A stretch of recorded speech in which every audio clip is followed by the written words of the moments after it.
Welcome everyone back to the Sanderlanche podcast. Today we are doing Oathbringer chapters 39 to 43.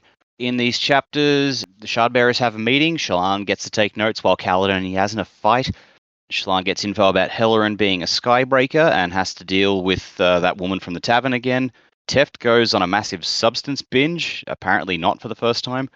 Dalinar gives a vision to Gorks, which gets gate-crashed by Lift, which stumps even Stormfather. And then in number 43, absolutely nothing important happens and no one important appears. I'm Dak, and with me this week is... Data? Jamie? And Joe, I'm back again. Hooray! Yep, buckle up, the Sanderlanche is about to begin. Yearnings intertwined, the golden age in ashes once again. Under stirring stars, in the burning shards, kindle fragments of the fallen rain. So look to the break of dawn, to the break of dawn. Stronger together. So yeah, a whole 5 chapters this time, you guys. We cleared a big amount of text. What did you guys think of these 5 chapters? Yeah, a bit going on in these. Interesting, entertaining. I think my favorite part was learning stuff about Hellerin and the Skybreakers, which was not at all what I thought was happening, and that just means, oh shit, this just goes even deeper.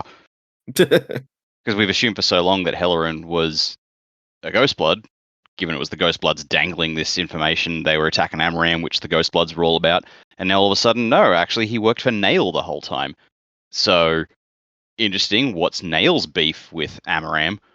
Well, actually, no, we sort of know that because Amaram was trying to return the Voidbringers, and Nail was kind of like, hell no, we're not allowing that to happen.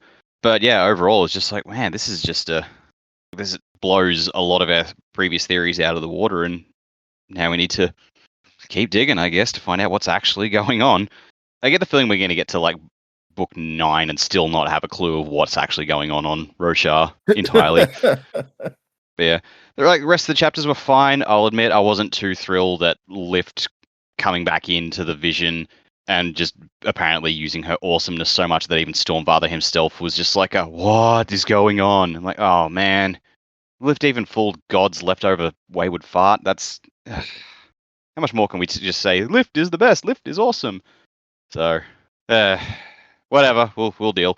But yeah, and the meeting with all the Shardbearers was pretty interesting. I wasn't expecting Kaladin and Yasna's relationship to get so antagonistic, but here we are. Yeah. I don't know. Did you have a picture in your head of what their relationship, like how these two would get along? Because I kind of agreed that this was not my first thought, but then when I thought about it more, I'm like, yeah, maybe it makes sense. I didn't expect them to be best buddies. I expected them to be coldly respectful of each other and their accomplishments. I didn't expect it to go into just full-blown hostility off the bat. But then thinking about it, Yasna brooks no fools, and Kaladin is dramatic as fuck. So, with the benefit of that perspective, yeah, they were probably bound to fight at some point. Kaladin's a bit of a drama queen. You're not wrong. And to me, it's more like Kaladin does so much based on emotion, and Yasna is like the polar opposite of that. That yeah, like they were gonna make sparks. Yeah, it's kind of like, looking at it from that lens, you shouldn't really be surprised, but I've never thought of it in that context. So I just wasn't prepared for it when it happened, but oh well, here we are. Here we are, and it's not bad. It's entertaining for sure. I feel like might be bad for them, but also you made a good point that up till now we just kind of believed Amaram. He's like, oh, the Ghostbloods were trying to get me, and now it's like, oh wait, that's not at all what was happening. Yeah. So turns out Amaram sucked even more than we thought we did and drew the ire of 2 of the secret societies rather than just 1. Yeah, and it's I don't remember if he gives any actual details in the letter about why a Skybreaker acolyte would be going after Amaram, but we don't know that much about what the Skybreakers are doing, except for until recently they were going after Radiance, who, or at least Nail was, New Radiance. So that may be the only hint we have. Wasn't it like Nail was trying to, like, he thought that, I feel like Nail said at some point, maybe it was in Edge Dancer, that like if more people bonded to Spren and created radiance, that would bring the desolations back. So he was trying to avoid bringing the desolations back, and we know Amaram's MO was trying to bring the desolations back. So maybe that was just Nail's like, oh, fuck you, buddy. Oh, you're right. Yeah, those are very opposite goals there. So I could absolutely see him being like, in addition to my other things that I do to try to prevent this, let's just nip you in the bud. Yeah. It's like, man, you're not even bonding Spren, and you're trying to do the thing I don't want to happen. Yeah, these were fun. I enjoyed these. Dak, you did a superb job of not talking about the final chapter that we absolutely did not read this week. Well, that's because, like I said, nothing happened, nothing important, no one important showed up. Yeah. Okay, we'll get back to that in a minute. I did like the chapter with so Shallan's perspective on Kaladin and Yasna's interactions. I thought it was good. You got to remember too, this is the perspective of a person who's kind of angry at both these people. Not fly off the handle angry, but she's definitely got issues with both of them that she's not talking about. So I don't know if maybe it's a little bit more dramatic in her perception. I think because we have seen a lot of that dramatic flair from Kaladin, but then you look at the Bridge 4 perspective of Kaladin, and he's quite almost jovial. It makes me think, how much are we seeing that is genuinely from the perspective character as well? Like a bit of the mumbling under his breath, oh, but they didn't do anything, they're not our enemies, blah blah blah. That would really tick someone off. It would tick Shallan off, I'm sure. So anyway, I just thought it was a good perspective on what was going on there. The letter was really good. With that, didn't it say something about Nail was there was someone else who was close to bonding a Spren or something, but they were gone by the time they got there or something like that. I don't know if that was referring to Kaladin. It does sound familiar, yeah. Yeah, I don't know if that was referring to Kaladin or not, but it was interesting having Helleran be part of the Skybreakers. It's definitely a different direction to where I thought we were going with that. So that's pretty cool. Oh, a lot happened. Teft, that's just sad. What's going on with him? I hope he can get some help, and obviously the crew's not going to turn their back on him, but I hope he can find a way out of that situation. But also a bit more going on for Teft there with his own Spren that he's talking to and has spoken certain words. Did we know that? I don't think we knew that. I don't believe we did, no. No. So that was a fun little tidbit of information there. I hope we get a bit more Teft perspective at some point. Is Moash the only one left? There was Lift, Dalinar's vision. I liked that something unpredictable happened. I think it was kind of cool that Gorks was like not buying into Dalinar's thing at all. Dalinar had someone, Queen Fen, who was challenging him, but eventually came around. It's kind of nice to have someone who's like, nope, I've heard about you, I don't trust you, this is my vision, not your vision. There's a complication I'm sure Dalinar didn't see coming. And then the actual complication that no one saw coming was Lift sliding into his vision right there. That was definitely not predicted, but fun. Definitely a nice little challenge, and the fact that she was able to take him out of that as well. And more going on with the Night Watcher and the Stormfathers, like that was a pain in my ass. That was a fun little stir up the pot moment, which was good. Moash, dear Moash, you just it very, very woe is me. I miss rocks cooking, blah blah blah. You know what? You shouldn't have tried to kill the king, dude. You made your bed. You need to lie in it. Do I feel bad for you? No, not at all. Giving up his shards, I didn't sort of see that coming, and yeah, I feel like he was so prepared to just go and probably die in that moment. It's going to be worse for you now, for sure. So I don't know what to expect in the future for Moash, but I didn't really like his woe is me moments. That was, you made your bed, dude. Yeah, it's hard to pity him too much here, although things do go very badly for him on the whole. But it's like, I mean, you did try to kill the king. and Kaladin Yeah. for that matter. Yeah. And the whole, so now I'm thinking too, like, he spent so much time of, oh, what did Bridge 4 think of me now? You know, I bet you they're all sitting around laughing, and, you know, would they be laughing if they knew what I did? And I'm sure Kaladin went back and, you know, pointedly told them what I did. And we know Kaladin didn't do that. All they know is Moash is gone. Is there room for Moash to come back? Which would Moash redemption Dak arc. hate. Okay. Yeah, and I'm not here for it currently, but we'll see. And then I'm gonna jump back to what you said about Teft. I don't think we saw that coming either, and it does make you like him. You feel bad for, and it kind of puts a whole new light. Like when Kaladin first recruits Teft, he's like Teft and Rock are his first recruits to like help him out in Bridge 4, and Teft is like, no, you don't want me. And Kaladin's like, what, are you worried that we're gonna like let you down and betray you? And he's like, no. I always let down other people who depend on me, so you don't want me involved. And now it's like, oh, okay, I kind of get where he was coming from. And it's sad. It's really sad. It's really sad. Yeah. And then I like what you said about Lift, because just when we think, or when Dalinar thinks he has this new approach down, he's like, I'm going to do this. This is going to work. It kind of worked with Fen. Here comes Lift to like blow the whole thing up, and is like, no, I'll just take this person out of your vision. See you later.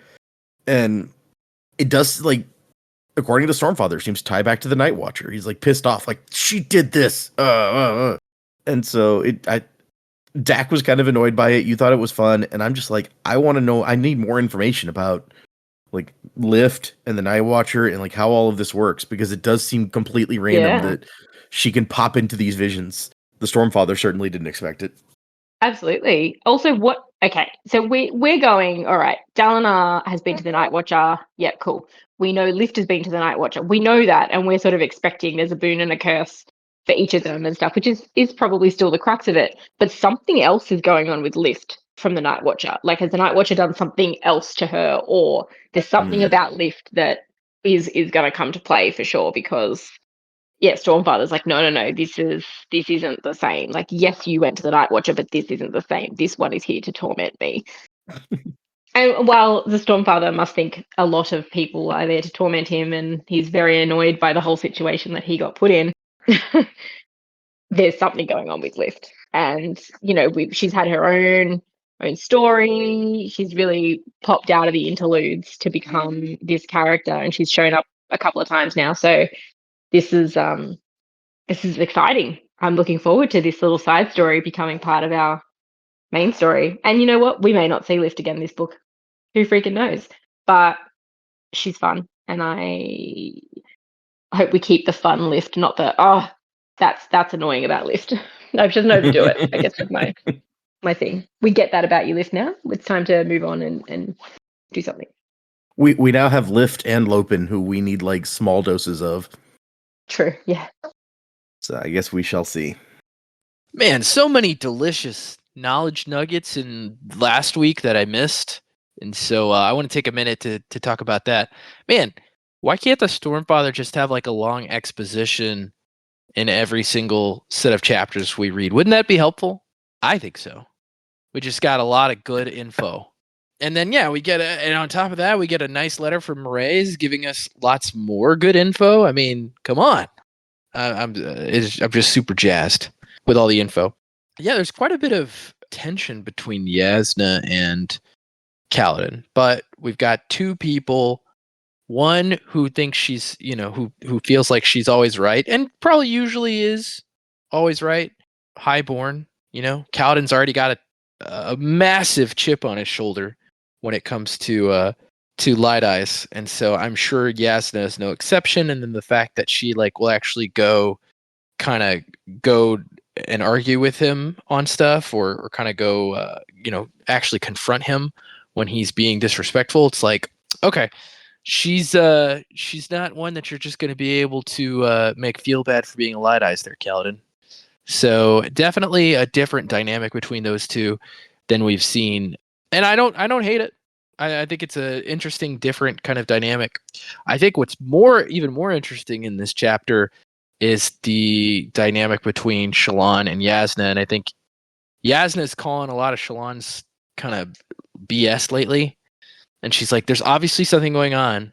You should just probably talk to me about it." And then Shallan just not talking to her about it, right? And then she goes and basically what I would consider hides in the form of veil with her own men.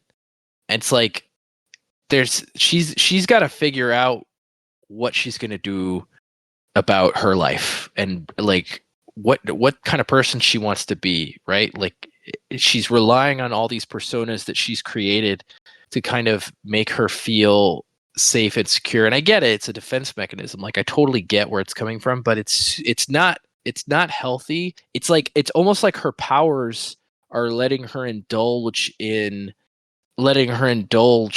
herself in a mental state that she really should not be in, right? Like repressing certain things or basically disassociating herself from this trauma that she's gone through and these really tough decisions that she's having to make. And so it's like it's a little weird how far down the rabbit hole she's gone. And I know it's not the same thing, so don't hear me say it's the same thing, but I almost feel like that's mirrored with the Teft chapter, right? It's like Teft has gone down a deep dark hole that he doesn't know how to crawl out of, right? And he's got his friends who care about him, and they're just like trying to get him to do right by him and try to get him, back on his feet. And he's just there's a lot of shame going on there because he knows there's nobody to blame but himself. So we have these two characters in this section of chapters that are really going through it. And then you have a third person who's also going through it, but we don't really care as much about him because we don't like him, right? We've got Moash. He's also going through it, right? Oh, I should have stayed with Bridge 4. What have I done? What did I do? Why did I do this? How, is it even possible for me to get back to that place? Probably not. Yeah, Kaladin probably told them how awful I am. I'm so awful, right? And it's like Moash is throwing a pity party in his own head, which you could understand, if you were in his perspective, if you were in his shoes, we readers, we knew that the decision that he made was poor. And I think he's maybe even realizing that a little bit, the underlying decisions that he made that brought him to the place he is in now, they were poor decisions. But at the same time, I mean, as a reader, we also have to say Moash plays a very pivotal role for Kaladin, right? If Moash doesn't do what he did, Kaladin may not have been able to realize his powers when he did and actually stop the assassin. So, like, there's a reason all these things are happening. And then I think the funniest part to me about that chapter is Moash just gets interrupted by people just getting slaughtered. And he's like, "Oh yeah, I don't even care about this sword anymore. You can take it." Oh, and I kind of glossed over that Dalinar chapter. Yeah, Lift. I mean, look, I'm not Lift's biggest fan as a reader.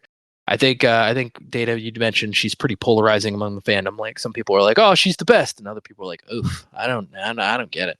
I'm closer to the I don't get it. There's moments for Lift, especially during that short story, where I was like, "Okay, yeah, I get it." But talking about Dalinar's butt is not one of those moments where I'm like, "Oh yeah, I get it." So that's all I got. You're not into Dalinar butt jokes? Okay, nah, fair. Dalinar butt jokes is not my thing. Understandable, I think. I can definitely understand that. Yeah. I want to go back a little bit to where you started talking about last week's big like knowledge dump sort of thing, learning some about like the heralds and what happened and stuff. Was there a part of that you thought was the most interesting, or was there stuff in there that you're like, "Oh, that I'd kind of already figured out," or this, "Oh, that's like new. I hadn't even thought about that." Like, I think in our discussions we had kind of come to the conclusion that dude that ended up showing up was really a herald. What this kind of fleshed out for me, which I liked, was kind of the why and the how. Like, okay, this makes total sense now, right? Like the prologue, these guys are like, "Hey, we're going to leave him to do that thing in Damnation. We're all going to stay alive," right? In my head, the prologue was kind of opposite. They were going on to the afterlife, and that dude was staying in like a hellish battle on a planet somewhere, right? So that kind of fleshed it out and kind of flipped it in reverse script, right? Now it makes sense What I am interested in is where does Nail fit in with all that? Because that seems still unclear to me. Because the Nail that we have kind of seen and on page is not a person who'd be like, yeah, I'm not going to get tortured for eternity. I'll abandon my duty, because it doesn't seem like he has abandoned his duty, right? So if he's a herald, like I kind of am confused how he fits into all that decision making process. But yeah, dude, 4,500 years of torture, that'd probably make me want to be like, you know what, I'm coming home. Yeah, and one of the things that I guess you could say spoiled, because it's something that Brandon told us outside of the book, but that I told the others last week, is that the Stormfather, it's unclear if he's wrong when he says this particular thing, or if he is intentionally saying, like, lying. But what Brandon has said is that town never broke. Okay, so something happened that basically caused him to come back, but it was outside of his control. Okay. Yep, it was something else that happened, but it was not what the Stormfather seems to think it was. So yeah. Well, and I think I think even more respect for the dude, right? And I think the Stormfather even says that, like, I'm pretty sure this is what happens. That I feel like that's kind of the way he puts it. He's like, I'm not honor, right? Like I came after this event, so I'm pretty sure this is what happened. Yeah, I'll have to go back and look at that. You may be right about that, but yeah, it does bring up the question of Nail. We, in the prologue to the Stormlight Archive, we only or prelude, sorry, we only met like the two guys, the two heralds, who were, and it was like everyone else had already left. Their swords are already stuck in the ground here as Yezri and Kalak show up to talk about this stuff. And so, yeah, what is Nail up to? This is a good question. Yeah, that guy's he's cut a little different. And he was taking orders from one of the other heralds, wasn't he? One of the ones we haven't met yet. Yeah, he said something about Ishar told him, like, if he could do this stuff, then this would happen or whatever. Yeah. Yeah, so maybe he like got to a point where he didn't trust his own judgment, but I don't know. It's weird. I mean, from what we saw in Edge Dancer, I kept wanting to say Windrunner. Yes, thank you. From what we saw in Edge Dancer, it does definitely seem like he does not trust his own judgment. He had his whole speech about, like, you can't trust your judgment. You gotta. That's what the law is for. Blah blah blah. Whatever. So yeah, maybe that has happened. All right. Well, I guess let's get into these chapters, y'all. Chapter 39 was notes. So if you'll remember the last, or maybe it was the one before last, but it was basically like the epigraphs that we had. It was like Aona and Sky broke our pact from the beginning. Yeah, it's like they deserve to get murdered by Odium for being Welchers. And so we didn't know what that pact was. This may be an indication where it says, like, no good can come of two shards settling in one location. It was agreed that we would not interfere with one another, and it disappoints me that so few of the shards have kept to this original agreement. So I think we've talked about this before. We know of at least 3 planets that were 2 shard inhabited so far. Yep. Right. We've got, I mean, like 3 on this one, but yeah. I mean, really the big 3, like Roshar, Scadrial, and no, I mean, there's 3 shards on Roshar. Yeah, 3 shards on Roshar. Oh, I thought the implication was Odium came after Honor and Cultivation had done their thing. Yeah, I think you're probably right. So there weren't always 3, but there are now. Yeah, I was about to say, still inhabiting. Yeah. So, like, still broke the pact, yeah. Yeah, we've got 3 on this planet. There was 2 on the Elantris. Cell and Scadrial. Yeah, 2 on Scadrial. Yeah. So it's 1, 2, 3, 4, 5, 6, 7. So, like, almost half of them were not by themselves on a planet. And that's just that we know of so far, yeah. And Autonomy seems to be like just bouncing her all around the place. Right. She's autonomous. She does her own thing. Yeah. Really, it just seems like what was it? Endowment on Nalthus is the only one just going, hey man, I'm just doing what we all agreed. You all can fuck off. I'm doing the thing I was supposed to do. Yeah, really. Autonomy's not settled down with another shard. She's kind of trying to take everything over, but I guess that's still kind of like we're not leaving each other alone, which was the deal. But still, I think that whoever's writing this letter is very much It's like any two shards selling in one location. Well, they broke the deal. They deserve to have Odium come to their house and fuck them up. I'm like, steady on.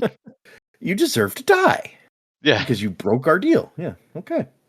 Oh, what's that? You want to go hang out with your friends? Well, fucking die. So yeah, not a lot of pity from this shard is what we're getting. Yeah. I don't know who the shard is, but I consider them a bit of an asshat. I mean, I said that as if it might be a spoiler, but I think it's pretty clear that this is one of the shards. Yeah, the epigraphs so far have made that, if not explicitly clear, then they've implied it very heavily. Yeah, right, exactly. So this chapter notes, it starts out with Shallan can take notes for us, Yasna says, and Shallan feels a bit put out by this. She's like, hey, I'm one of these important, like, Radiants, and this is a meeting of the Radiants. Dalinar's called a meeting of the Radiants in the basement. And Shallan's like, I mean, we could call somebody else in to take notes. It's clearly too important for that sort of thing.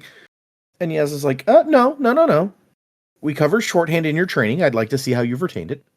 Be fastidious. We will need to report to my brother what we determine here. So, make sure we're keeping the king in the loop. That's important, right? He doesn't get invited to the meeting. He's not a Radiant, but still. And so everyone is settled in chairs around the room, except for Kaladin, who's, like, looming. Shallan says, like, a thundercloud. And then she thinks, like, that guy killed my brother. Nope, can't think about that. She thinks about that, and then she's like, can't think about that. And then she starts drawing him. I don't know. I'm confused by Shallan. Yeah, that's probably a fair position to be in. Confused, yep. And so Shallan starts taking notes. As Joe says, before long, the notes devolve into she starts sketching Kaladin, which are... I mean, I know you're feeling a way about how things are going, but you have to realize somebody's going to notice that, right? Like, Yeah. It's a weird time to just be like, whatever. And that's I think that's part of the thing I was kind of like getting at. It's like she's having some problems. She's not really working through them. And so Kaladin starts out the meeting by like, so, according to the Stormfather, the Almighty's dead, and also condemned 10 people to an eternity of torture. And now they are not only traitors, but probably also crazy. We had one of them in custody, probably the craziest of all, but we lost him somewhere. In short, everyone who might be able to help us is crazy, dead, a traitor, or some combination of the three. Figures.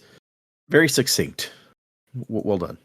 Just imagine if they somehow managed to call Nail up, and he says, "I've seen the error of my ways. I'm going to come help you." And he shows up, and Seth is behind him, and they're just gone, "Whoa! You didn't mention that." That's a bit of a wrinkle. Yeah. I mean, yeah, maybe now that he's realized that the desolation has come, maybe he'll want to help out. That's a good possibility. I mean, we have to assume he would take a side, and it probably wouldn't be the other side. So, I don't know. He's crazy. Who knows? Yeah. And so, I love that Shallan is annoyed that she has to summarize in shorthand what Kaladin just said, because what Kaladin said was a summary of stuff that was already said anyway. But Renarin jumps in, it's like, okay, so what do we do, with this knowledge that we have? And Yasna's like, well, we have to stop the Voidbringers. Kaladin, after spending a lot of time with a group of Parshmen, is just like, hey, these people are not our enemies. And this is when she starts looking at him, and it's like, that wavy dark hair, that grim expression. Like he has to be strict with himself to contain his passion. Okay. Could even chill out you a little bit there. Even you reading is making me uncomfortable. Yeah, yep. And just like, that's not something I need the audiobook of. And so Yasna's like, yes, the Parshmen are our enemies. They're in the process right now of conquering the world. And Kaladin's like, well, yeah, but they just want to live better lives. They don't want to be slaves. And Yasna says, like, yeah, okay, maybe that's like the average Parshman's simple motivation, but their leaders are going to pursue our extinction. And Devani's like, yeah, based on what we've seen, that's true. They both have a point. Yeah. And Yasna's like, based on what we were told, it sounds like Voidbringers are actually a combination of a Parshman and some kind of hostile spirit or spren. And Dalinar's like, yeah, the fused. And Kaladin's okay, good, let's fight those guys. Why do the common folk have to get crushed in the process? And Yasna kind of snaps back, maybe you should go into one of those visions and see what a desolation looks like. And Kaladin's like, look, I've seen war, I'm a soldier. but like these people that we're fighting are not monsters. And Dalinar has to stop this argument and is like, okay, but do you actually think we can make a deal here? Do you think that they would like negotiate with us? And Cal's like, I mean, they're pretty pissed off, but maybe? And so we end with Dalinar being like, you know what? Fine. I would never have thought this before, but once we've made sure our homeland is safe, I will be willing to negotiate. I'll see if there's some way out of this without like a giant war. And Yasna's like, what? These creatures have spent millennia torturing the heralds just so they could get back here and try to kill us. And I was like, we'll see, okay? Apparently, we heard last time that they were going to try to contact someone with the visions through the Stormfather in Kholinar, but they were unable to do that, he says. So there's something weird going on in that city. I think we know that Elhokar's wife was doing crazy stuff, and then some kind of riot broke out, and now with the Voidbringers on top of it, it's probably pretty easy for them to take hold of the city if they did make it there. Yep. Well, and based on what Kaladin told them, it seems like they are at least mobilizing to assault Kholinar if they've not done so already. And so they're going to talk about how many people you're going to take. Kaladin wants to fly in a storm like he did to get to Urithiru. So maybe like 6 people. Dalinar wants to send Adolin too. So Adolin, the king, Kaladin, some of Kaladin's guys. And Kaladin's like, okay, but do we have to take Elhokar? Like, Adolin's a good idea, but the king will just slow us down. And Dalinar's like, no, okay, the king needs to go for his own reasons. Is that going to be a problem? And Kaladin's like, no, it's fine. But Yasna thinks that we're talking about one city, trying to protect one city. She's like, this is too small. These things are moving all over the world. And according to the Stormfather, the Fused are immortal. So we need to figure out how to stop them. Not only that, but they seem to have access to some kind of surge binding. So Yasna's like, we need to figure out some way to address this impossibility of beating immortal creatures with magic powers. And Dalinar's like, okay, do you have a suggestion? And she's like, yeah. I mean, it's obvious, really. We need to find the heralds. And Kaladin starts nodding.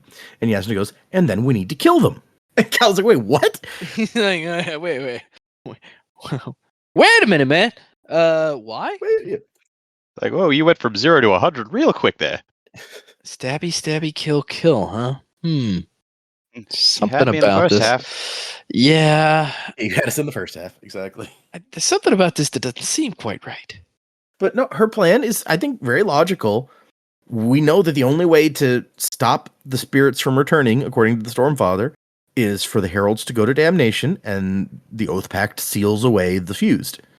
So, if they don't want to go, if they're not going to go willingly, which clearly after 4,500 years they're not, we got to kill them. And Kaladin's like, but yeah, but they get tortured there. Am I the only one who forgot about or remembered the torture? And yes, it's like, oh, yeah, but look, why don't we find them and see if maybe they're willing to go back? I feel like if they were willing to go back based on everything going on, they probably already would have done it. And because the only other option, according to Yasna, is we kill all the Parshmen, and then the Fused have nowhere to go. So it doesn't matter if they can't die, they have no bodies. This sounds like Halo all over again, right? Wipe out the entire galaxy of the food for that one parasitic life form. Yep, the Flood can't eat if there's no food left, because everyone is dead. And Kaladin's like, Storms, have you no sympathy? And she's like, oh yeah, I have lots of sympathy, but I temper it with logic. Perhaps you should consider acquiring some at a future date. Damn. Like, shots fired. Hey, Kaladin, not one to let that stuff fly. Nah, especially not when it's a from light eyes like coming at him. Exactly. Yeah. He is about to go off on her, and Dalinar, I think, consents it. He's like, no, stop. We're not doing this right now. Oh, fuck, he's about to ask for a boon, isn't he? Yes, and his handing out boons, right? It's all good. It's like, I demand a fight with her. Wait, what? And so Dalinar jumps in. He's like, look, we don't know if the pact would still work. We don't know that even if we sent the heralds back to damnation, that they would stay there. But finding them, probably a good first step. We can discuss the whole murdering thing once we've done that. We can discuss the whole murdering thing. So he's like, Yasna, that's your action item from this meeting. Come up with a plan on how to do that. Come up with a plan that is not just murdering everyone. We'll keep murder on the optional list, but stick with the finding as a I promise we'll required. keep it on the table. Yeah, not ruling it out. But you can sort of see Kaladin's point anyway. Like his whole order that he's sworn to, like, is all about protecting people. So of course he's not going to just agree to indiscriminate murder. Yeah. Murder, death, kill. Yeah. But it makes you wonder, like, back in the day when these desolations were happening and when the orders were big or whatever, like, did this sort of thing come up? What were the Windrunners back then like? Maybe they never made friends with Parshmans. So. Mm. And Renarin's like, okay, that's all well and good. What about the Unmade? Are there more of those? And Dalinar's like, yeah, Navani's been researching those. And Yasna jumps back in like, okay, well, we still need to defeat the armies of the Voidbringers. If we defeat their armies so soundly that even if their leaders are constantly reborn, they lack the manpower to overwhelm us. So basically, she's like, we need to kill most of them, like 9/10 of them, and then they won't have enough people to be a threat, regardless, right? So, and Colin's like, oh, come on, really? Can we just? We don't have to kill all the Parshmen. This is not a necessary step. But yes, you've been gone a long time. Some things have changed. We don't just kill now. Let's take a breath, shall we? I think she does, though. That's her thing. She's like, yeah, Yeah, those guys were we going to know mug that. me. I'm going to kill them. Yeah. That's plan A for Yasna. Yeah. She snaps back. She's like, hey, you know what? I bet we can find you some mink kits to cuddle. Like, we'll get you some kittens, and you can cuddle them while the adults plan. He's like, oh, None of yeah, us well, you want- fly with eels. It's like Cal and I expect this from. I was not expecting Yasna to get this petty. Oh, And maybe man. that's on right? me, but I think Yasna's always one step away from being petty. She's just like, you know what? I'm Yasna Colin. I don't have to deal with this. go cuddle a kitten, Hey. jackass. I think, honestly, she's annoyed that since she's been gone, her uncle has this guy that he puts so much faith and stock in, who apparently has opposite viewpoints on things from her. So that probably makes her a bit more snippy. If it was just some guy, it would be fine that they didn't agree with her. But this is someone whose counsel Dalinar respects. And so it's like, damn it. Yeah. I don't know. You guys ever see the movie Sunshine? No? Okay. So. Well, I won't go too deep into details then, but like, yeah, Yasna sort of reminds me a lot of Chris Evans in that character, and that was the first movie that convinced me. Oh, Chris Evans is a great actor. Just like, Cillian Murphy's in that. oh yeah, it's Michelle got a Yeoh. great Nice. cast, and yeah, like he spends like a lot of the movie being like the rudest prick imaginable, but without spoiling too much, there is a point where, like, you know, they like there's like 3 or 4 of them, and they have an option where it's like, we can save one of us, and the rest of us will probably have to die. And he's like, well, it has to be the guy that I have been having a massive fight with because he's the most important person on the crew. And everyone's like, but you hate him. I'm just like, that doesn't change the fact that he's the most important person on the crew, so it has to be him. Nice. So, Logic. And that's sort of where I'm putting Yasna at this point. But yeah, like without the originally at least I thought without the pettiness, but here we are. So Chris Evans for Yasna. There's some crack casting for There's you. some casting for you, yeah. Yeah. Not expected casting. I don't think anyone else would have called that, but okay. No, and probably Yeah. never will again. America's ass meets Yasna. It's like one of those Kevin Smith things where he's like, I think Ben Affleck should play every character, even the shark from Jaws. Yeah. So, Shark from Jaws. I think he could do it. but Yasna says none of us want to talk about this, but that doesn't make it any less inevitable. So she's like, look, we don't want to slaughter all the Parshmen, but we all know we're going to have to slaughter all the Parshmen. Okay, so just get over yourself. It's like, we know it's, it's not a fun thing to talk about, but we all know we're going to have to do it. Do we though, Yasna? And so Yasna brings it back around. She's like, okay, here, let me ask you this. Do you think maybe it would be smart to monitor the troop movements of the Voidbringers? Colin's like, yeah. And do you think maybe some of your Windrunner squires could like fly up and scout for us and monitor these troop movements? And like, he doesn't want to agree to this. He looks over at Dalinar, and Dalinar nods, and he's like, fine. And Yasna's like, excellent. Also, Uncle, your coalition of monarchs, great idea. Let's keep working on that too. And this is when she notices that Shallan, after like a paragraph of notes, is now like, first there were it was like she was doodling, but actually it's like a full-on sketch of Kaladin's face. And there's like to the point that there's creation spren forming. And it's like, oh jeez, can we take a break for just a minute? I gotta talk to somebody. Not being a good scholar there, Shallan. Not so much. So yes, 3 lines of notes from this meeting, and then a very nice sketch of Kaladin. Yes, and it's like brilliant. I'll stick it to my dartboard. Right? Sean's kind of sulky about it. Like we should have sent for a scribe. And Yasna's like, I mean, taking notes is not a lowly task. And Sean's like, well, then maybe you should have done it. And I think Yasna's actually pretty magnanimous here. She's like, look, I understand that you've enjoyed independence since we split up. You've accomplished remarkable, amazing things here. You even earned Dalinar's trust, which is not an easy thing to do. And before she can say any more, Shallan's like, yeah, maybe then we should just call this wardship finished, right? I'm a full Radiant now. Full Radiant, huh? Where's your armor then? And Shallan's like, armor? Shallan, I am impressed, really. But what I've been hearing is troubling. You made good on this betrothal to Adolin, but clearly you got some wandering eyes, like sketching Kaladin over here. Yeah, which everybody knows. Yasna's like, nah, that's my man. He disagrees with me. I love it. That's my new fan theory. They should be together. Yasnadin? Kalishna? Yasnadin sounds good. No combination names. We are above that. No, we're not. Kalina. Joe's We like, don't I do am that not above that. What are you talking about? I love that shit. Let's do it. Oh my gosh. I'm just kidding. She's like, you skip the meetings that Dalinar calls, and when you do go, you barely pay attention. Most of the time you slip out early. And you found an unmade and frightened it off basically alone, but never explained how you did any of it. You've always had secrets, and some of them have been pretty messed up. So I feel like you got some more secrets. And Shallan nods. And Yas goes, that was an invitation to talk to me? This is really the time, Shallan, where you should have been like, okay, let me tell you what's been going on with Ghost Bloods.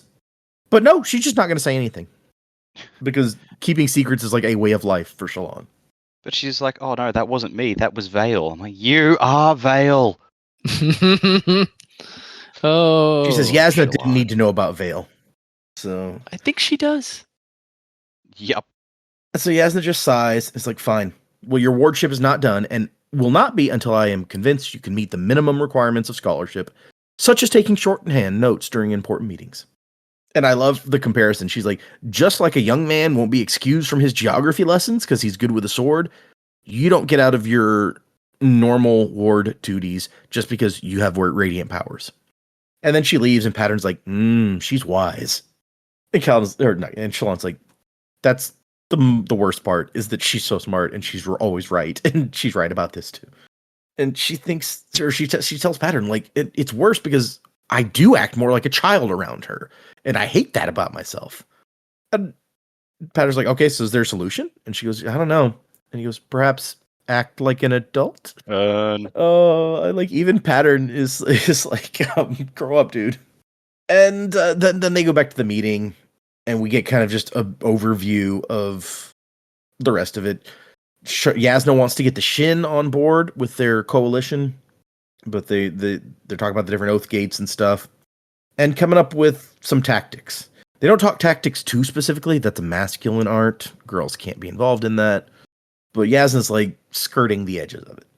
And then there's a whole like 2 or 3 paragraphs about like how great Yasna is and how she's like so confident and fierce, but still feminine. And also, just so pretty. Like next to her, Shallan feels pale, stupid, and completely lacking in curves. And at that point, Shallan realizes that she got distracted by that and has missed 15 minutes of meeting note-taking again. Don't worry, Shallan. We've all felt that way. Minus the curves.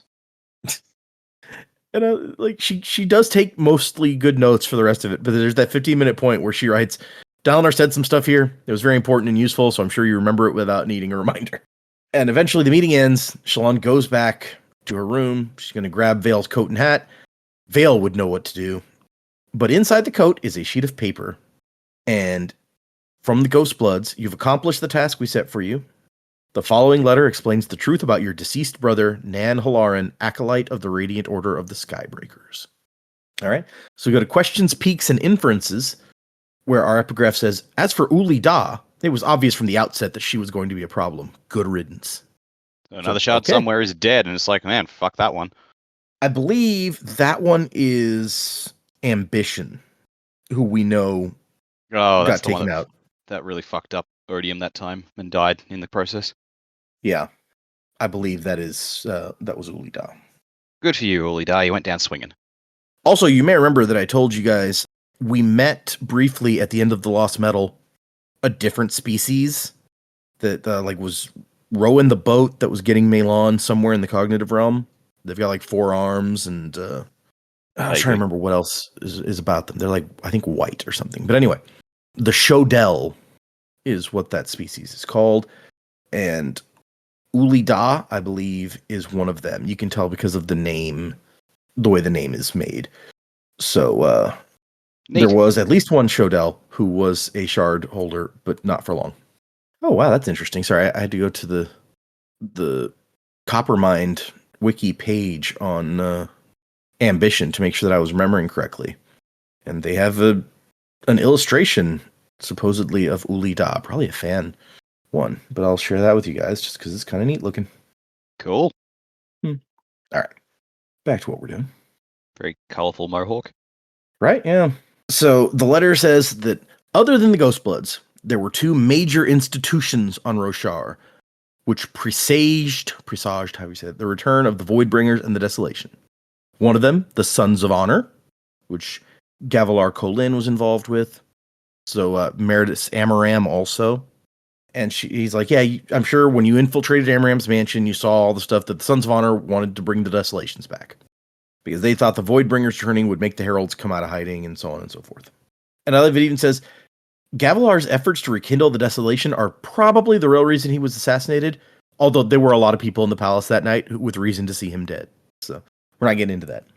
Another group who knew about the Desolations were the Skybreakers, led by the ancient herald Nalan Ilin, called Nail, the only Order of Radiance that did not betray its oaths during the Recreants, and have maintained a continuous line from the ancient days. So this one order did not put down their weapons when all the others did, and have secretly been in operation this entire time. Nail believed that men speaking words would hasten the return of the Voidbringers. We don't know how that could be true, but as a herald, Nail has access to knowledge and understanding beyond us. So I love the letters like, I mean, that seems crazy, but maybe. We don't know. You should know the heralds are no longer allies to man. Those that are not completely insane have been broken. So Nail would kill people who were bonding a spren. He would either go himself or send a minion like your brother. Your mother had intimate contact with a Skybreaker acolyte, and you know the result of that relationship. Your brother was recruited because Nail was impressed with him. He may also have learned there was someone close to bonding a spren in your house. If that's true, they came to believe it was Halarin, and they recruited him. Likely, he was sent to kill Amaram as a test. Either that, or he took it up himself as a way of proving his worthiness. It's possible the Skybreakers knew someone in Amaram's army was close to bonding a spren, but I believe it was likelier that Amaram was a strike against the Sons of Honor. From our spying upon the Skybreakers, we have records showing the only member of Amaram's army to have bonded a spren was long since eliminated. The Bridgeman was not, so far as we understand, known to them. If he had been, he would certainly have been killed during his months as a slave. So... yeah, missed that bit. Someone in Amaram's army apparently had bonded a spren, according to this letter, but they were long since dead. The thing is, we don't know that many people in Amaram's army. No, we pretty much just knew Kaladin and his guys. Yeah, well, and clearly Kaladin and his guys were not long since dead at that point, so it couldn't have been any of them. Maybe it was TN. Early prediction.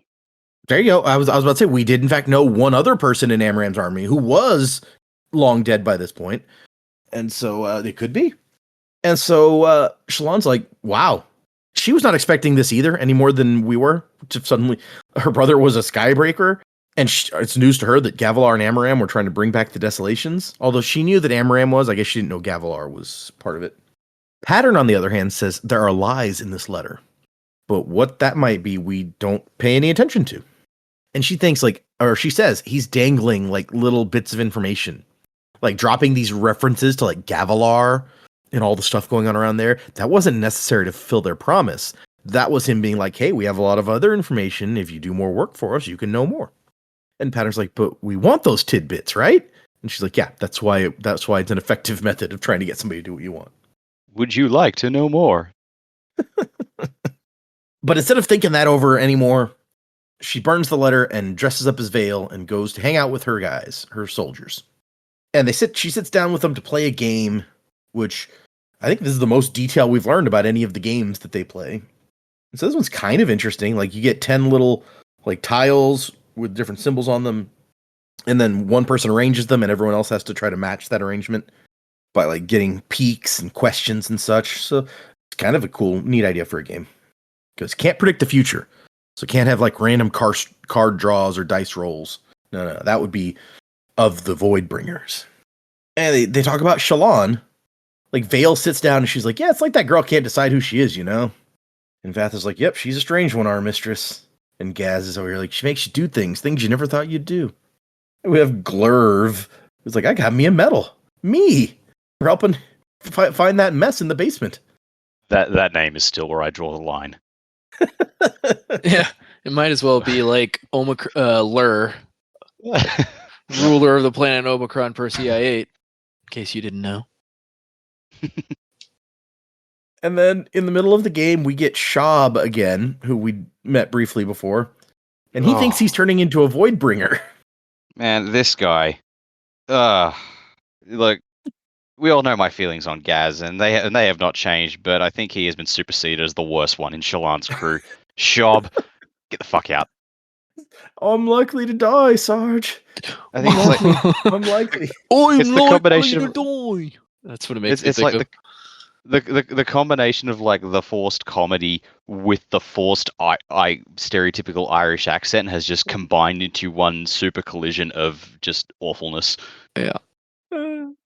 If I die, give my winnings to them orphans. To them orphans. Which orphans? Them orphans? Them orphans. You know, orphans. Yeah. There's orphans, right? Yeah, Somewhere. just all the orphans. In the whole world. And Vath is like, the way justice plays out in this world, I can guarantee you'll outlive the rest of us, Shab.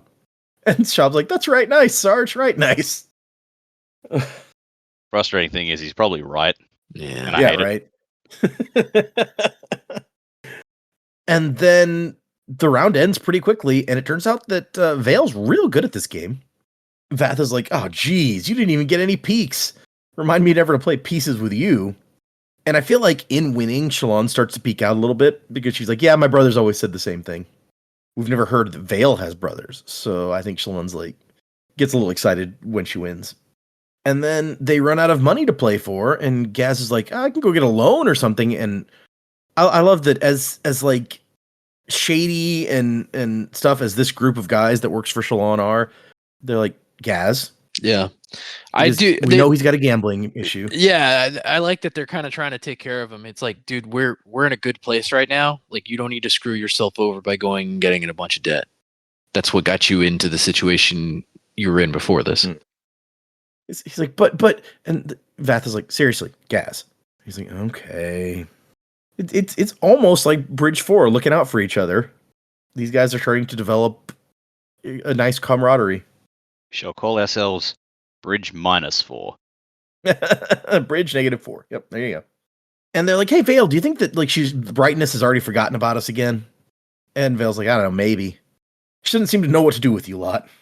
And Gaz says that they can't get into another army. Their crimes are forgiven, but not forgotten. No one will take them now. I'm just glad those storming bridgemen haven't strung me up by my toes.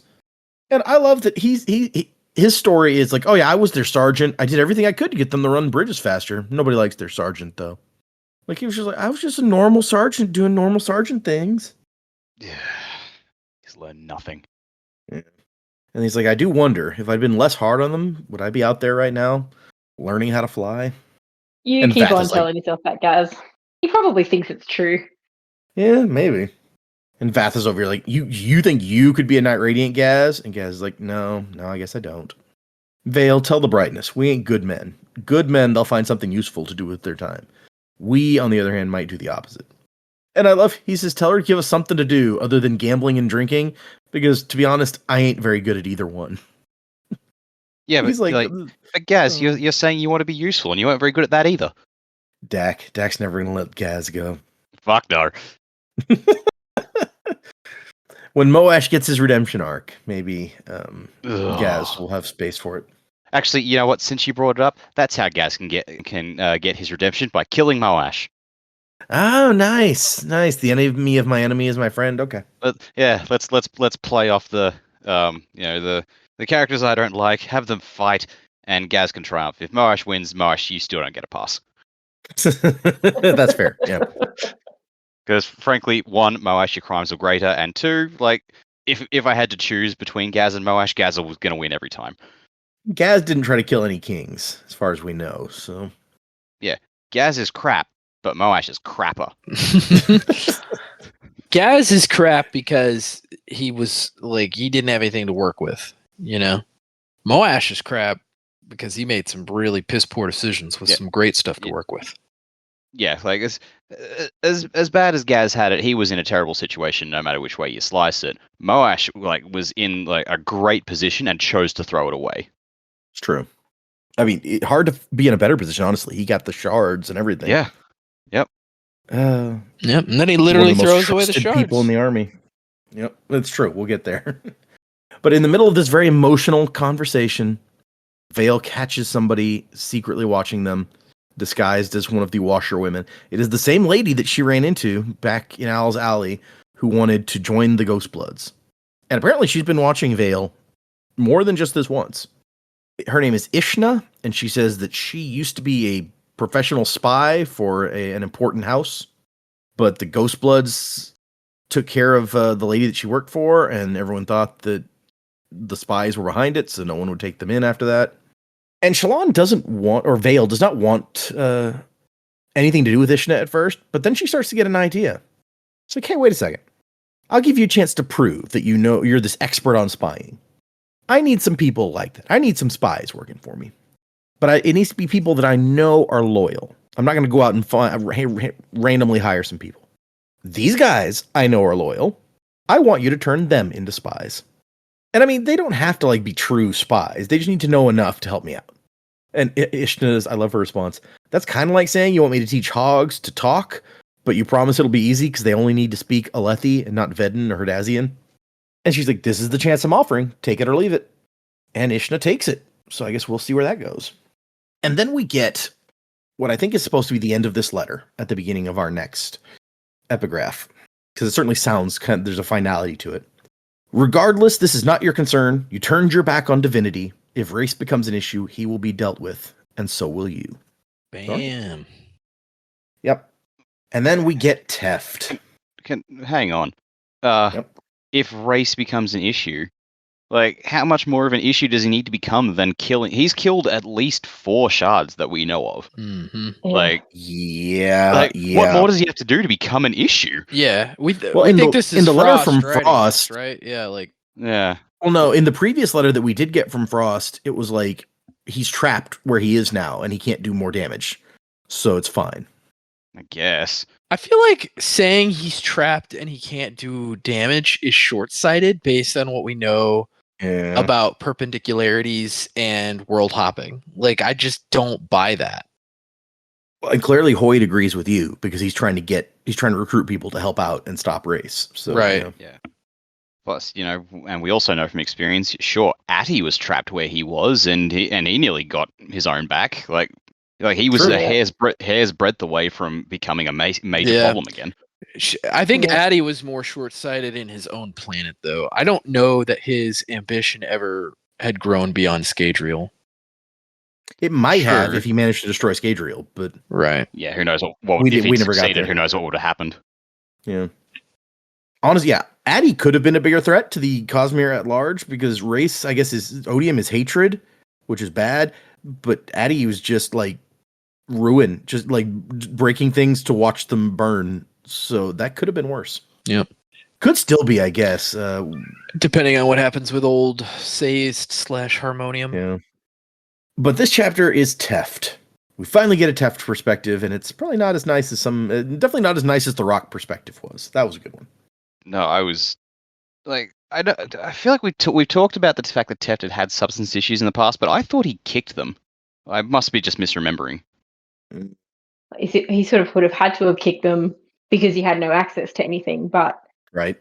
just because an alcoholic has been years sober doesn't mean you're able to offer them just one drink and it's not a problem. It's Yeah, I Right. guess that's the whole thing. If someone's a recovering alcoholic, they don't willingly go to a place that serves alcohol, but just because they don't want the temptation. So that's a good point, well made. You're never cured of addiction. It's unfortunate reality. Yeah. So Teft wakes up, laying on the ground, no coat. He's just all in an alley somewhere, and in pain. And he's really ashamed. He says he's ashamed to the entire crew. You're a godless waste of spit, he tells himself. And he gets some water in him, but it's not super helpful. And basically, he's just like he's real down on himself after a night of drugs, essentially. But when he gets some water, there's a reflection in the water of a woman's face with glowy skin. He says, "You leave me alone. You just go find somebody who cares." And he doesn't want to return to the barracks. He doesn't want to face them down after having been out all night. And he thinks, I'm getting worse. That first month working for Dalinar, he'd been able to resist, mostly. But he had money again. And having money was dangerous. But, he'd only use the fire moss here and there. Just an evening now and again. But then Kaladin left, and the tower was so creepy and dark. And then there were those monsters made of darkness, one that looked just like Teft. He'd needed the moss to deal with that. Who wouldn't? And then he found a spren standing in front of him, and she says, Teft, you've spoken oaths. He thinks stupid oaths, when he thought that being a Radiant would remove the cravings. He's trying to avoid dealing with that. But yeah, there's some news. He is at least on his way to becoming a Radiant. He's got a spren, and he said some oaths. I would say, wow, that's awesome, except that clearly it's not. Yeah, he doesn't want it. I mean, he's had hang-ups about Radiant since he was a kid. Mm. But I mean, this also points out the possibility we know Radiants can heal their physical wounds. Apparently, it doesn't do jack for mental ones. Yep, that would seem to be the case. I feel like we know that from Kaladin, though. Yep. As soon as you say that, I realize point. And Shallan, come to think of it, Shallan's messed up. Yeah, I think all of our characters are deeply traumatized over something. And so Teft makes his way back into one of these moss dens and gets himself a bowl of fire moss. They know he doesn't have any spheres, not after his binge last night, but they'll make sure they get paid eventually. And he starts mossing it up. You take the fire moss, you rub it between your thumb and forefinger, and it starts to burn. And apparently it hurts, but also feels real good. There's at one point he's as good as betrayed that spren already. She'd best have fled. He'd gotten to the moss at the urging of the other men in his squad in Sadeas's army. They could all just do it now and then, but apparently Teft, it did not work that way for him. And he knows he should get up and go, but a few more minutes sounds so good. And before you know it, he's gone through 3 bowls of the stuff, and he's in a puddle of his own drool. And that's when they find him. Kaladin's like, here he is. And the lady in here's like, hey, this guy owes us for 3 bowls. And Rock's like, be glad we do not rip off pieces of your body and pay you with those. And this lady's like, hey, our establishment is perfectly legal. If you assault us, we will bring in the guard and they will defend us. Also, goddamn, for Rock to be the one saying that is something. Yeah. And they get Teft up, and they're like, where's your coat, Teft? Looking around, where'd you set it down? He goes, I sold it. Sold my own Stormin coat. Wow, that's messed up. And once they get him back and wrap him up and try to get some food in him, he apologizes, and basically he's like, he says all the things he's supposed to say. He promises he'll let them help. He won't do it again, blah, blah, blah. All that stuff that they expect. But really, in the back of his mind, he's just thinking, he's like, I'm not going to get any moss for a while, am I? This is going to suck. I'm going to have to go days without any help at all. It's just that that he knows, from how he's saying it, he doesn't mean it. He will do it again. Yep. He's saying what people want to hear, and it's really sad. It is indeed very sad. Breaking my heart. Especially with how realistic it is. This is, yeah. Yeah. Oh, yeah. Yeah, absolutely. Ugh. Our next chapter is Consequences. And This epigraph starts, Saphandrius, bearer of the first gem. You must know better than to approach us by relying upon presumption of past relationship. This just seems like a different tone from the other one. So, and it also starts out with addressing someone again. So I feel like we're at a new letter at this point. Oh, still talking to Hoyd. Yep. Except we've heard Saphandrius before, but I think this is the first time we've heard bearer of the first gem. Yeah, I got no idea what that is. Okay. One second. There it is. Okay, so there was an interesting line in The Way of Kings, and I have to go back to it briefly, because it seems like it may relate to this. When he meets Kaladin, he says, Kaladin introduces himself, and Hoyd, who we don't know necessarily is Hoyd at that point, says, I've had many names. I began life as a thought, a concept, words on a page. That was another thing I stole, myself. Another time I was named for a rock. And Kaladin goes, a pretty one, I hope. And he says, a beautiful one, and one that became completely worthless for my wearing it. So, don't know, that has always seemed potentially related to me. But, bearer of the first gem. Okay, let's see. Interesting. Dalinar is back in that same vision of the final desolation. This time he's planned a little better. He's taken the position of an archer so he can protect a young man in the middle of the battle by standing back and shooting people. Prime Akasix Yanagon the First. And so the kid is stuck in the middle of this battle, and Dalinar doesn't want to make it too easy on him, but he keeps people from killing the guy. So, and then he kind of lets the kid, after the main part of the battle's over, he kind of lets him make his way through the vision and experience some of these things without interfering. Talk to some of the people, understand what's happening. And then there's a man on a boulder, and he realizes who this is. Even says that Yasna thought she'd seen him when she was in here. It is Yezareza Ilin, Herald of Kings, the greatest among them. Wait, did that guy have dark eyes? But Yezrian is indeed here and is making a speech to the people. We've won. At last, the Voidbringers are defeated. This is your victory, not ours. I will lead the charge to the Tranquiline Halls. You will not see me again. And Gox recognizes him too, and he looks up. He's like, "Oh, Yazir, King of the Heralds."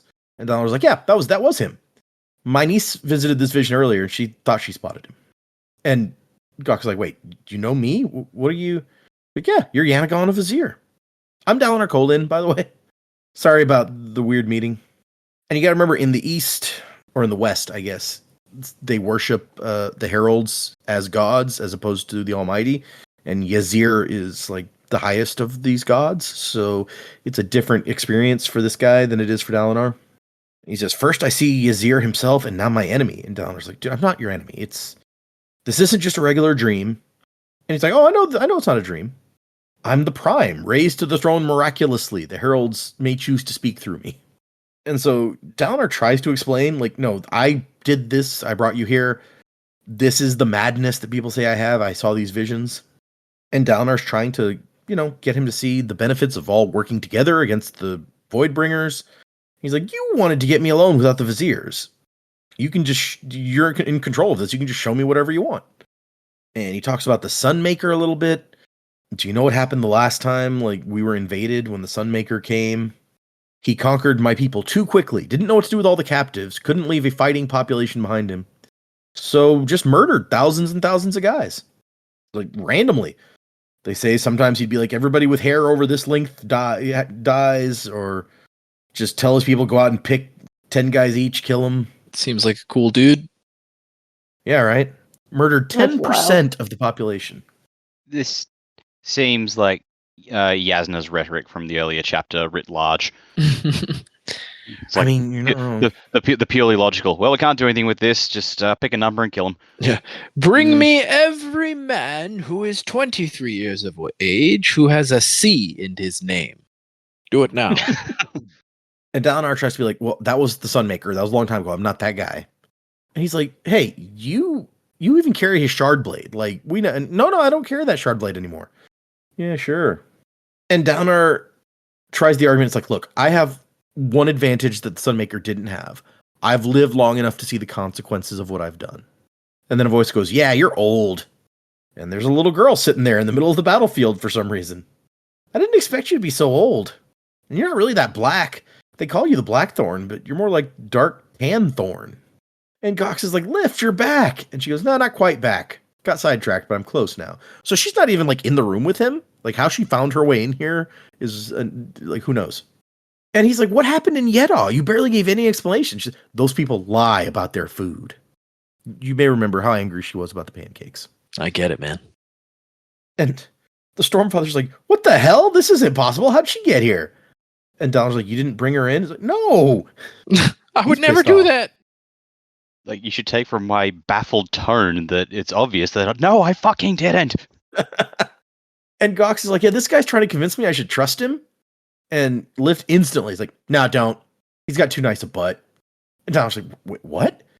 Yeah, your butt's too nice. Old guys shouldn't have tight butts. Why are you talking It about means my you spend butt? way too much time swinging a sword or punching people. Oh boy. And I love that Gox is over here like, yeah, she's got a thing about butts. I don't. I don't get it myself, but you know. No, And then- no, I don't either. She just takes him out of the vision. She grabs Gox and they disappear. And the Stormfather's pissed off like, that woman. This is a creation specifically meant to defy my will. That child is tainted by the Night Watcher. And Dollar's like, well, I mean, so am I. Like, no, this is different. This is unnatural. She goes too far. And that's it. That's the end. It's like I don't get it, but all right. Dalinar, just And- like, all right, I've like the last 2 minutes have completely changed my perspective on things. I need to sit down. You're lying down right now, Dalinar. You know what I need a mean. break. Then we have our last chapter, which I don't know if you guys noticed. I like the little thing with the image because Bridge 4 is one of our perspectives, and the Bridge 4 chapters have the coat, the shoulder with the Bridge 4 insignia. But Moash's chapter has that same shoulder, but with the patch ripped off. Yeah, exactly. He's not Bridge 4 anymore. Why the fuck's he get a perspective? And our last epigraph for today, you have spoken to one who cannot respond. We instead will take your communication to us, though we know not how you located us upon this world. All right, cool. Yeah, nice to know you. Cool. We will take your communication to us. All right. All your base are belong to us. I get it. And so, yes, as we've talked about, we have a Moash chapter. And Moash is hanging out with Graves and his buddies. They're out in the Frostlands. They're not wearing the shard plate. That would draw too much attention. That's all in the wagon under some stuff. And Graves and Feberth are arguing about which way to go. Graves is like, look at the map. And Feberth, on the other hand, says, I don't need maps. The passions guide me. And Graves like, the passions? You're supposed to have abandoned such superstition. You belong to the diagram. I could do both. Ugh. And Moash is just complaining from beginning to end here. Like, he's annoyed at the food because every time Feberth takes a turn cooking, it sucks. But also when Grave takes a turn, it sucks. And Fia and Moash. So none of them can cook, basically. And they're just sitting around, eating their crappy food, sitting by the fire. And Moash is thinking back over the crap that he did. Remembering Kaladin, like, bleeding and standing against him, like, you will not have him. Like, there was the actual incident, but Moash, you were counseled a number of times about not doing this. Mm-hmm. It's not like, why didn't anyone warn me this would be a bad thing? Like, and I realized that Kaladin was kind of on the same side and then was like, no, actually not. But at what point was everyone all in on this and now woe is me, Moash? Like, Right. I think everything's woe is me, Moash. I think that's his whole life. it's his shtick. Yeah. And he even is feeling bad. He's like, he's not a Dark Eyes anymore. He's one of them. Storms, he was one of them. Yeah, you're one of them, dude. And he's like, what's Bridge 4 doing now? Sitting around, having some good food, laughing, cracking jokes. What did Kaladin tell them? He'd say, like, yeah, he tried to kill me. He betrayed everything. Oh, I also kind of skipped over the fact that Graves is like, you need to remove that patch. And so he does remove the patch, but he doesn't want to, like, destroy it either. He's kind of on the fence. Then he looks up at the sky just in time to see not just stars, but something else up there. Something coming real fast. He barely manages to dodge out of the way. Graves never sees it coming. He takes something right through the chest. Feberth and Fia also never stood a chance. Everybody's dead except Moash. This shocked me. Like, after everything we went through with Graves last time, like, I was expecting him to be like a consistent player moving forward. And then it's like, nope, the second he shows back up in this book, boom, he's dead. Yeah, he did. Mm. Along with two people that we'd never heard of before now. So Yeah, it's a real. Yeah, I don't care about them. It's a real Mark Hamill throwing the lightsaber off the cliff moment. There, you're just like, oh, never mind.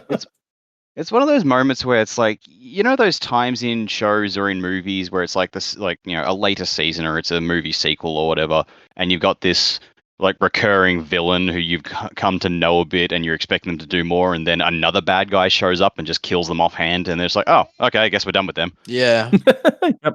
it's like Goodbye. made me think of also an MCU, which I know he wasn't killed off, but like Ronan, he's like this presence, and it's like, oh wait, never mind. There's that other guy. Well, it's like, but like Ronan did it to a villain himself, because like you had in the first Avengers, there was that dude who spoke for Thanos, and then he showed up in Guardians for all of a scene before like Ronan broke his neck. Yeah, he's like, Yep. oh yeah, I don't care about you.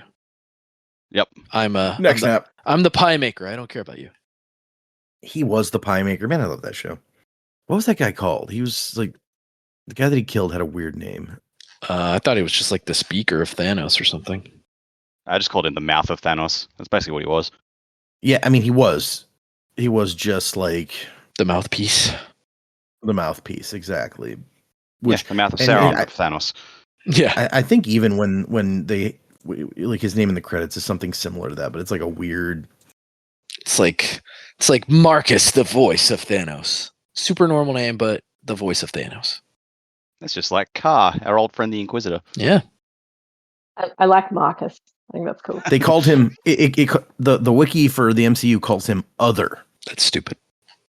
That's bland. Marcus is better. Ronan killed I'm gonna call him Other Marcus. with his universal weapon. He sure did. I saw that. I watched that movie. It's just like a fun name for a weapon too. It's like the universal weapon. It's I just called it Big Ass Hammer. It was a big ass hammer. Yep. So Moash very quickly is the only one left fighting these several Voidbringers who have shown up. And he's like, oh, Graves talked about these guys. Their return was one of the many events predicted by the inscrutable diagram. He never even got to like get involved with the diagram. Mhm. His contacts are now dead. And so Moash starts fighting one of them with his sword. But I don't know if he just never learned to be that good with the sword, or if in reality it's really not the best weapon for this fight. But eventually he gives up on the sword, despite it being, you know, super valuable magical weapon. 100% did not learn how to use that sword. And in his head, he's like, who am I kidding? Who did I ever think I was kidding? Like, I should not have this thing. Not the Raiders, that's for damn sure. And he takes her on without that. And actually, like, there's a moment where she's going to get him. She like infuses his chest, like lashes him upward. But this is something Kaladin trained him for. Probably very few people in the world would have been prepared for this move. But as he trained with Kaladin, he is one of them. And so he grabs a hold of her before he flies off into the air and manages to keep himself. And I think that she's surprised enough by this that it gives him the opening to then get his knife out and jam it into her chest. And he manages to kill her. She doesn't heal like Kaladin would have. And then he stands up and there's like 3 more of them. And he's just like, Bridge 4, bastards. So he's still claiming Bridge 4. Maybe that's why he gets the perspective. Boo! Boo. If that was a scene at the start of an episode of this show, I would turn it off. I'd be like, ugh, forget this guy. And the rest of the 3 are like sizing him up. And he goes, you could probably kill me, but I'll take at least one more of you with me. And one of them goes, you have passion. You may choose. Die here or accept defeat and give up your weapons. And he just kind of shrugs, tosses the spear that he's picked up down, summons his blade and breaks the connection with it and throws it down. And they take it, and they take the armor, and they take him eventually, and they fly off. And that is the end of our section. And then, I don't know if you guys looked at the picture after it, but there's an interesting design here, drawing with some women's script, so you can't tell what it's saying. But anyway, let's move into predicaments for next time. We're going to do 4 chapters. And I'll give you the titles of the chapters, and then we'll see what you guys think is going to happen. Chapter 44 through 47 is what we're reading for next time. 44 is The Bright Side. 45 is A Revelation. 46 is When the Dream Dies. And 47 is so much is lost. So what do you think? Where are we going? What's going to happen next? What can you predict?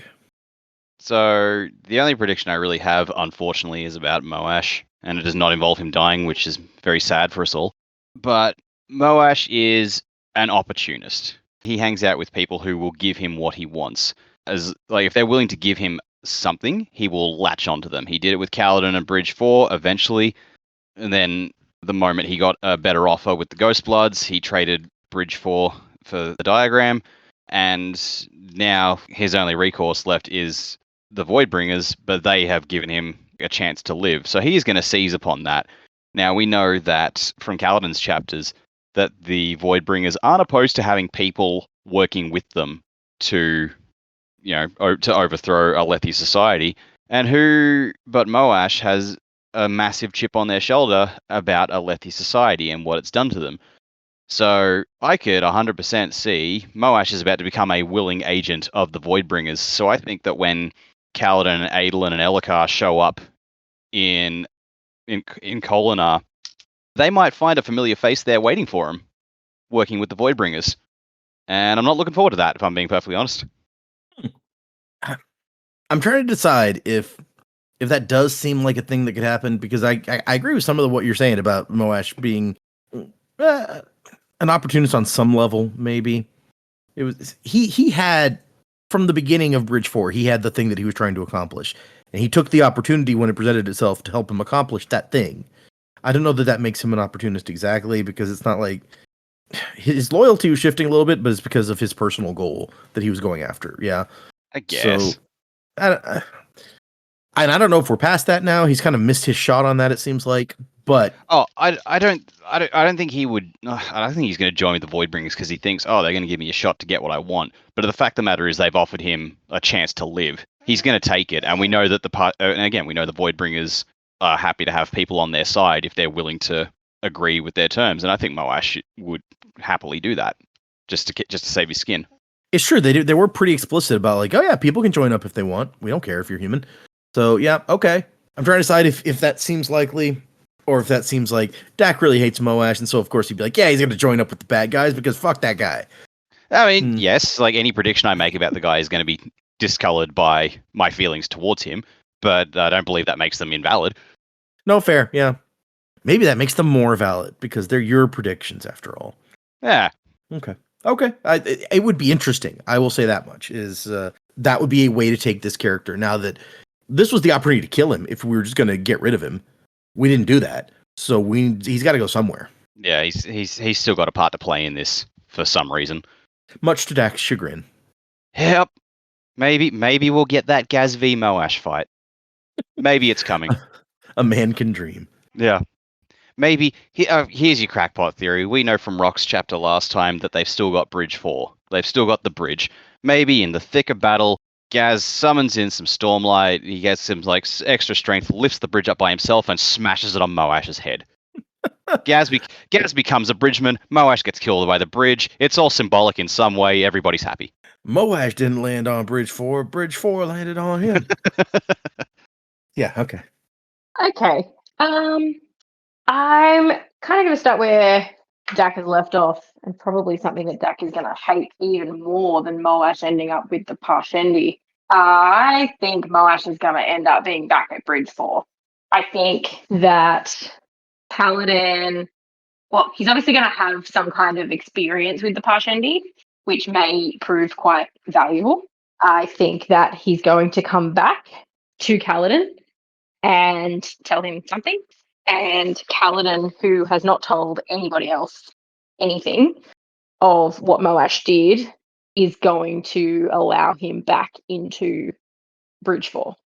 He's given up the shards. There's no more diagram. Well, he may have some knowledge of the diagram that he could share with Kaladin after seeing what happens with the Parshendi.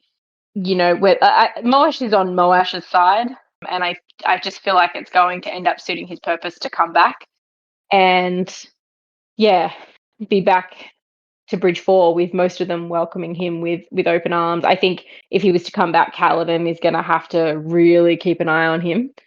But considering Is Moash's perspective part of Bridge 4's perspective, or were we getting a Moash perspective?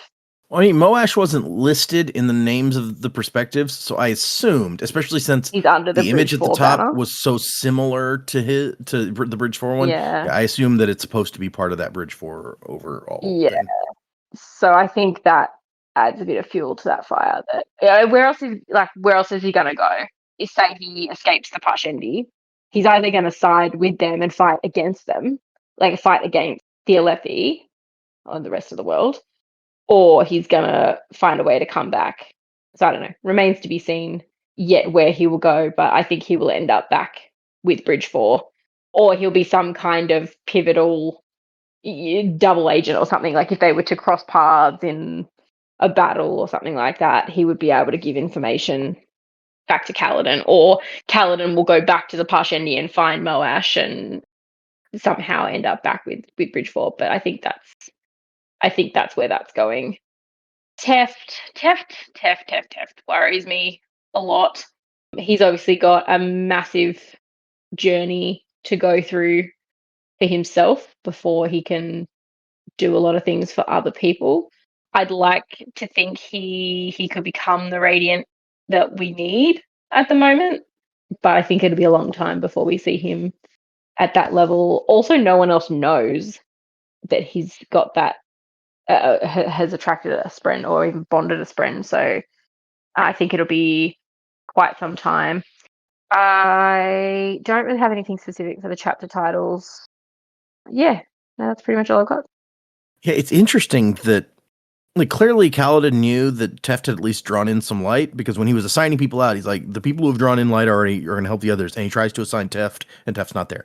So he knows that he's gotten a little bit along the path, but it does seem like Teft is not revealing how far exactly he's gone. So that could lead to some interesting stuff. Yeah, because the others have not bonded a Spren. They are just gaining abilities because of Kaladin, right? Mm-hmm. Right. So Kaladin could assume that is why Teft is able to do that as well. But Rock hasn't seen anything or said anything. Nope. Not That that we've seen Spren. anyway. Yeah. Yeah. So maybe there's a conversation that'll happen between Rock and Teft. That would be a good one, I think. Oh yeah. Somebody needs to have some conversations with this guy, for sure. The conversations, they always help the story progress. Maybe they shorten the story because someone actually sat down and told someone something, but, communication. Yep. Teft needs a talking to and help. He really does need help, yeah. Also, I like that you've taken the complete opposite tack from Dak with Moash. Like, he'll come back and he'll join the crew again, and everything will be okay. You make a good point that no, I didn't say everything would be okay. Well, okay, yeah, no, yes, that's true. But you make a good point that they've left this very obvious bit of foreshadowing that's like, Kaladin didn't tell everybody what happened. So that could mean multiple different things. That could mean that it leaves the door open for Moash to come back. It could mean it leaves the door open for Moash to trick one of them because they don't know how bad he is. So there's possibilities there that have been left open for us. And I like this idea that he'll go and have some valuable experiences, maybe learn an important lesson with the Parshendi, kind of like Kaladin did. And then there'll be room for him to come back. Especially, we know Kaladin is going on this mission to where the Parshendi are apparently preparing to invade Kholinar. Maybe they end up in the same place. Yeah. The gamble for Moash will be that he doesn't know how much everyone else knows. It's true. So he doesn't know if he would be welcome back. So, he could go down the path of being and fighting for the Parshendi, as Dak said, and then fake that he's back and on board and all that sort of stuff, but actually be on the side of the Parshendi. Maybe he's Odium's champion. Ooh, that very opposite of the other thought, but yeah, no, it could be. I feel like every week I'm just going to throw out a new person who could be Odium's champion, because wasn't I like, oh, maybe it's Rendarin? Yeah, that's true. I'd forgotten that. If you just name everybody in the books, then one of them must be right? Exactly. Eventually, a named character maybe will be. You're going to name everybody except like Kaladin, and it'll turn out to be Kaladin somehow. That would be unexpected. Yeah, wow. It'll be wrong. It'll be Yasna. Yaz. Kaz, the one-eyed champion. Oh my gosh, Gaz. Okay, yeah, I hadn't. Well, that would be a twist. Gaz and Moash together tag team champions. Ew. Yeah, that's my sentiment as well. Ew. Question regarding this potential Moash comes back into the fold thing. All right, let's say Moash comes back in the fold and Callan gives him a chance. Like no one else knows. How much does Elhokar remember? I know he was pretty drunk, Yeah. but does he remember the two dudes who came to try and kill him? And and Kaladin seemed to have a real bone to pick with one of them. And then like a few weeks later, that guy's back, and Elhokar's like, "I know you from somewhere." I was wondering that too. How much Elhokar would remember. Yeah. For my theory to work, Elhokar really can't remember what's going on. But we're going to have Elhokar and Kaladin go off on their adventure together. So maybe that's where they'll run into Moash, and maybe they can hash it all out there. And Yeah, Moash can see that Elhokar's really trying to do better. And yeah, that's what I was thinking. Like we get back to Kholinar, and it's like Dalinar, Aelin, and Elhokar are all there, and Moash shows up with the Parshendi, and Kaladin and Elhokar's like, "It's you!" And Aelin's like, "Who the fuck's that?" I don't remember that guy. I'm of a different. I really liked Jamie and Dak's stuff this week. I kind of want to mix it together because this is kind of the theory I've been formulating with the Moash of it all, right? So he's been taken by these Parshendi to who knows where to do who knows what, and my kind of thoughts on it are with Dak. I think Moash is going to join up with the Parshendi, but here's why. I think he's going to end up being in Kholinar. And when Kaladin and Elhokar show up, he's going to be like, "What the hell?" And so he's going to like willingly be like, "Oh, I am not cool with Elhokar being buddies with my Bridge 4 dudes. I am down to do whatever you need me to do, Parshendi." And I think Jamie's right. I think he's going to become Odium's champion. The Parshendi are going to use him and bond him to, I don't know what we're calling these other Spren. I'm going to call them Nega Spren, like Nega Scott from Scott Pilgrim. So we're going to bond them he's going to bond to one of those Spren and become like Odium champion. When you said Nega Spren, I thought of Negaduck from Darkwing Duck. Yeah, same thing. I love that. Okay, yeah. But yeah, that's kind of where my brain's going. It's like the Elhokar of it all is going to throw a wrench into the Moash. Should I be good or should I be bad thing? Should I stay or should I go? Yeah. Okay. Yeah, sure. The clash, and that's kind of what I'm formulating for that. I kind of feel like maybe that's where we're headed. And then, wow, I just there's so many things going on in my brain about the heralds that I really don't know how to formulate like a predicament. But I can't imagine that all of the heralds are in a state where they could know or be involved with this willingly and not like stand for. Like I could understand a few of them being like, "Hey, we're gonna step back and let this take its course." My real confusion is with Nail. Like he should be working with like Dalinar at this point, I feel like. But again, it's confusing what his motives are or if he's in even like a normal state of mind. So not sure where to go on that, but excited to keep reading. We're finally getting into some juicy like big picture story stuff. So we definitely have gotten some big picture stuff these last couple of chapters. That is always exciting when you start figuring out about how the world works here. We had a couple books getting us to that point, but I like this idea that it's like, maybe Moash could come around, except that he hasn't resolved his Elhokar feelings. Yeah, that's still going to be a sticking point for him. I could absolutely see that being the case. So that could lead. But is that rehashing the same conflict that him and Kaladin already had? If we go back to that, or is it just maintaining the character motivation that we know? Right. So like in my brain, it's like Moash is like, "Oh man, Cal's here. I should try to like fix things and like talk to him." And then he realizes Elhokar's here. What the heck? Yeah, like we've just seen with Teft. Like you can have moments where you have characters, even a virtuous character like Teft, who's trying to do all the right things by all his people, but they have like they're failing, And when it comes down to it, they just can't walk away from it. So, like, Moash could easily be the same with Elika. Like, might just double down. It's true. You got your it's very epic. You got your flaw. What do you call it? Your fatal flaw. Yeah, that was the end of season 2 of Avatar: The Last Airbender. It's like after all the build up where you think Zuko is gonna finally turn good. Nope. But then he does later, so it's fine. Yeah, but like that moment was still just like a pivotal part of the show and one of its most important scenes, I would argue. It was pretty cool. I like how they teased like the long-standing fan theory that she's going to use the magic water to fix the scar, and it's like, oh, is she? Nope. Gotcha. Made you look. Anyway, all right. Let's move into. We have one new email and one new patron. So I'll read the email. Joe, you can get ready for patron. It's a very short email. It's from Leslie, and she says, "More dog photos. Hello, Data, Dak, Joe, and Jamie." Hold on, heyo. I gotta paste this because she says, "Heard your email box was empty, so I figure I'd try my hand at misspelling your names and also send more dog photos." So I gotta share you guys with you guys the misspellings because clearly a lot of effort were put into these misspellings. Good lord. That's just adding letters that don't need to be there. Yeah. She says, on a more serious note, if you had to pick one meal/food to eat for the rest of your life, what would it be? And then while you guys think on that, I will copy some of these photos of dogs and share with you. I'm a simple man. Burger and fries.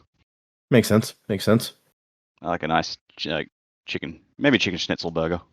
They're good. Oh, now we're getting fancy. I don't know. That's a hard one. I mean, I love pasta. I'm a carb girl at heart. I like that too. Yep. Any particular kind of pasta that you're a big fan of, or just in general? Just in general. Fair. Okay. What about you, Joe? That is a tough question. So for me, it's like it goes to what's not my, it's not my favorite, but it's what I wouldn't get sick of eating, right? And so I guess that would be like the standard lunch that I have. I usually will have like an apple peanut butter sandwich and some pickles, so they sell these pre-packaged cut dill slices that are like thick. They're called dilly bites. Yeah. I bought some of those for the boys because they like pickles and they were fans. Yeah, nice sound little portable good. snack. Yeah, it's easy to carry around, and if you're having a low electrolyte day, you get some electrolytes back with some pickly goodness. So yeah, I guess that would be it, just based on the fact that, like I said, it's just easy. Yeah. And the thing about one meal for the get rest sick of of your life is that there's very serious health concerns there. You're gonna get like scurvy or something with a lot of these meals. That's Yeah, true, because I get exactly. some vitamin C from the apple, but not much. Yeah. I feel like you want something that's customizable, where even if you're eating quote the same meal every day, you could change it up. Like you could top a burger with lots of different things, or a pizza with lots of different things. Maybe I don't know. That's true. That is true. Or you just say like, I want that full course dinner I had every day. That way you can choose when and if what to eat and when and if like to leave things out. It doesn't say I have to eat the whole meal every time. It just says it's true. Yeah. But now I'm thinking too much into it. Yeah. No, I'm just gonna say like a burrito because you can literally put anything in a tortilla and make it a burrito. So I was gonna say, if we follow like Joe's suggestion to the extreme, it's like, I want the banquet option from this restaurant because that's got fucking everything and you don't have to eat all of it. I want a buffet every day for the rest of my life. Okay, well there you go. I shared the dog photos, and then she says, "Wasn't to the time of next, Colo. Grab at the airsick lowlanders. Cute dogs. Very cute dogs. Yeah. I like the one where the brown and white one is looking at the camera, looking kind of confused, like what's going on." Okay, and then we have one new patron this week. Pull that up. At the ska level is Kara. Kara, you are, let's see here. Ooh, a pulsar. That one's nice. That's a good one. Our good old friend Marisai. Wait, no, that's a Alamancy. That's not Ferrokemi. Oh, that's my bad. Yeah. Hey, you know what though? If you haven't been given a If you haven't been jumped into the Misting Crew, you just were. So, write a review Oh my if you want. gosh. But that was a surprise Misting Crew edition because I'm stupid. Default. Yeah. So, if that's the case, you store. Let's see here. What's a good one? You store speed. We like that one, right? Oh yeah, the Steel Runner. That's a scary one. He can murder a bunch of people. I mean, you could do lots of Like, things. that's true. You be the I was Flash. thinking about how the Conjure did that. Yeah. You be the Flash for half the time and then like a snail for the rest of the time. Or, a blob. Go work at move slowly. Go work at the DMV like in in Zootopia. Yeah, it's an underrated movie, I feel like. I love Zootopia. Yeah. All right. That I think takes care of all of our business. So if anyone would like to send us an email, like Leslie did today, that address is thesanderlanche@gmail.com. Find us on Instagram and Blue Sky and Patreon, where I am still reading Wind and Truth. I haven't even started recording of Isles of the Emberdark yet, but I did put up the unboxing video of the Isles of the Emberdark box because it was much like the other secret project boxes that came during the year of Sanderson. It had the book, it had like a couple other things, a sticker, a bookmark, and it had a new pin, which is actually maybe my favorite of the character pins they've done so far. Let me see if I can. I'm jelly. find I it to haven't share with gotten y'all. my book yet. Nope, that's the Vasher pin.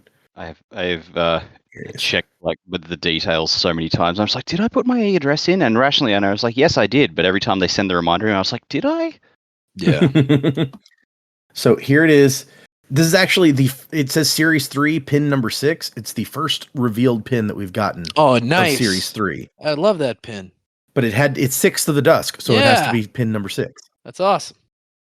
That's So cool. yes, it quite possibly my favorite of the character pins so far. It's very cute. Although today they announced Brandon is going to a convention in Spain, and they called C2E2.